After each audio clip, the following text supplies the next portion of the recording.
Hi there, thanks for coming to this 5-minute class. I'm Jennifer Croft and I'll be teaching you how to price your products. If you like this class, we have a bunch of other classes and free resources available at www.5minuteclasses.com. Okay, so before we delve into how to do it, let's talk about why it's so important to do it right. And the reason this is important is pricing, more than perhaps any other aspect of your business, has a huge impact on your bottom line. And in some cases, it can actually determine whether your business survives or not. And if you go too low with your pricing, it's going to be really hard to run a healthy, sustainable business. Most of the time, you're going to feel very overworked and underpaid.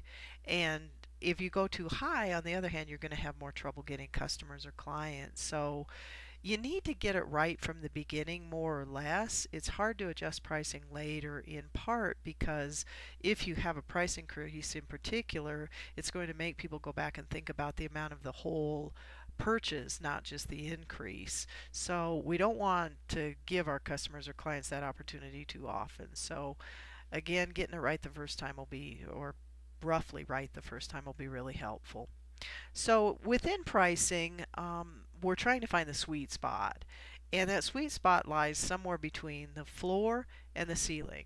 And the floor is your cost of goods, which we'll talk about in a second. And your ceiling is whatever the market will bear. This is America. You can charge whatever you feel like for your products and services, but if you want people to actually buy them, you need to come up with a price that the market will bear. And it's really important to distinguish this between an individual customer or client. Like, yes, some people are going to think you're too high priced, but in general, what will the market bear? What does the market think? So cost of goods is, this is the literal definition of it, is the amount it costs you to produce or procure a product. And we use the term produce if you're the manufacturer, you're making it, and we use the term procure if you're some type of distributor or store owner. And procure is really just a fancy way of saying buy or obtain. And so you can't go below that cost of goods or you'll literally lose money every single time you make a sale.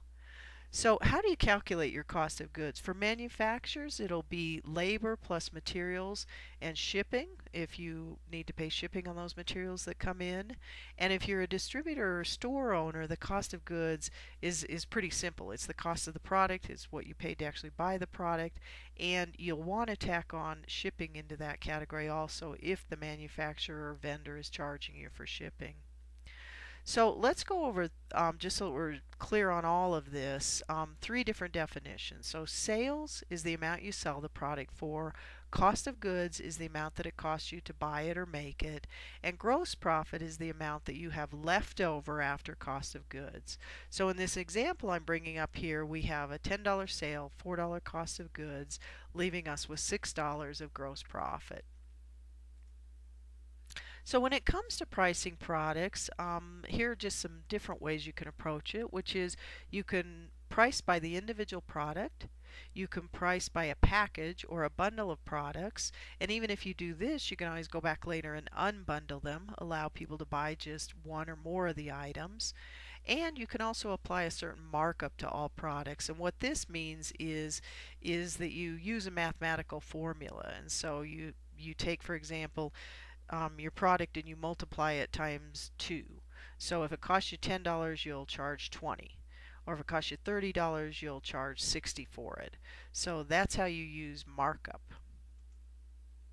And finally, I want you to think a little bit beyond pricing, because yes, pricing is important, but a lot of small business owners become too consumed, I think, with thinking that the only way they'll be able to make a sale is to be the lowest price out there.